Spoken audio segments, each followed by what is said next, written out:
Seat spring kit, installation guide. Step 1. Install the support plate. Mount the front bolt first, then mount the rear bolt. Step 2. Install the front hinge parts. First mount the lower bracket on the frame by bolt and nut. Then mount the support plate on this bracket. And don't tight those bolts now. Step 3. Install the rear spring bracket. The rear bracket is consist of 1 main spring bracket, 1 lock bracket. Place the spring bracket above the lock bracket and use M6 nut and bolt to pre-lock them into one. Place the rear bracket into frame and use M8 bolts and nuts to lock the bracket.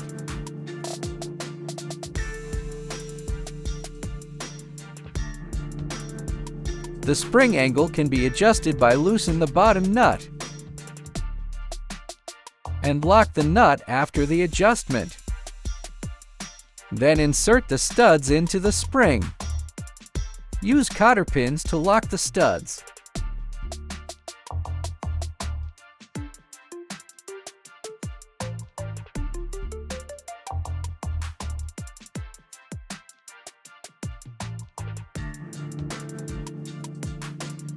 Finally, tighten all bolts and nuts. Thanks for watching.